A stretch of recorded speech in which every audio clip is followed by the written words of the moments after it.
20%, so you got to be happy. I was so bored that I don't know what he said. But the Obama campaign... You've been like attacking him forever on no, this. I was listening to you complain about your coffee. The Obama campaign's Liz Smith responded saying, in quote, there is substantial reason to doubt his claims. Oh, they call him a liar. Okay. And we have a simple message for him. Prove it. So Brian Sullivan. They called him a felon. Now they call him a liar.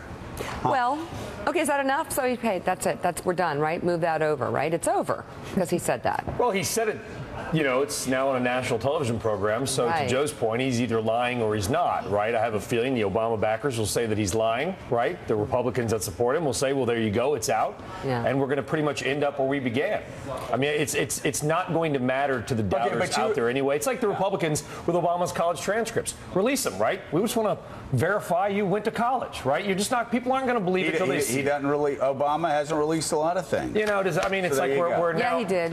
When did we become a nation that embraces higher tax rates? Now it's like a badge of honor how much you pay in taxes. You deal with a lot of rich guys, like because you see CNBC, and that's like people come in and they've got like rich guy. They've got like gold bars that fall out of their pockets before they go on to set. Does this sound about right? 13% tax rate plus he pays 10% to charity. He's probably paying more than most of the rich guys that come into your studio. Yeah, we look at the two returns that he paid in. You know, he did give up. What I don't understand about Romney is his lack of ability to deliver his own message well. Right? If I was Romney, I would say I've given millions to charity. Millions to charity, which we're supposed to value in this country. Revere. And the IRS, our buddies, and their 77,000-page tax code have said if you give millions, you can deduct. So your net effective tax rate's going to come down. Romney is 13%. I mean, to your point earlier, like, is Harry Reid going to apologize? I don't know. No, I want to see Harry Reid's tax. And by the way, for the past 80 years, $502 million in campaign spending so far. Yeah.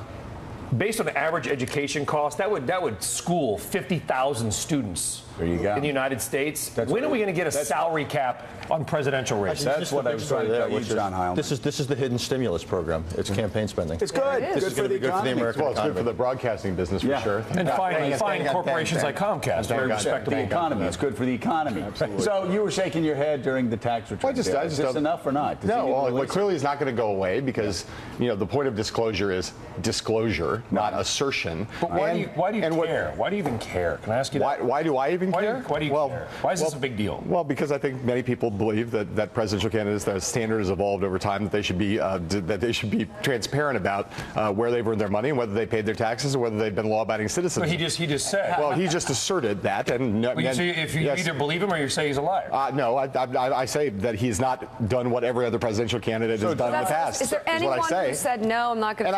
And I think the issue politically is the thing that's toxic about the Romney tax returns that we've seen so far is not the percentage that he's paid. The thing that's toxic for a lot of voters are Swiss bank accounts, Cayman Islands. Those, in reality, when you go out and talk to voters, that is the thing that rings people's bells. So let me ask you people do not get upset about the fact that he's paid 14 or 13%. Let me ask you the third time really quickly. Yeah. The standard, how many years did John McCain release 4 years ago? Well, 2, although he had done Senate disclosure forms for like 25, so we had a pretty good window into his financial situation. Is it the same thing, the Senate disclosure? Well, it's not the same, but you could say that he had done 2 years of federal tax returns and you had 25 years of federal disclosure forms that, as I said, gave you a window. It's far different. It's far. I've done those disclosure forms, and it's basically, did you make between 0 and 100,000, 100,000 and 200,000, 200,000 and 80 million? Yes, Joe, but I recognize I recognize they're different. But as I say, you had a window into McCain's finances that you don't have into Romney. Does your tax rate determine your ability to lead a nation? No, but there are many things that don't depend. That's a ridiculous question. But voters. Why is that ridiculous? That's a ridiculous question. Yes, many voters want to know. Hang out with some Republicans. They don't think that. Well, they think this whole Democratic thing is that's fine, waste Brian. of time. That's fine. That's fine. But the truth is that many Americans actually judge things like character, and one of the things that people judge about character is transparency. They want to know who you are as a person. Exactly. You might not think that it's relevant, but it's not really relevant what you think. What's relevant is people make judgments about who should be president.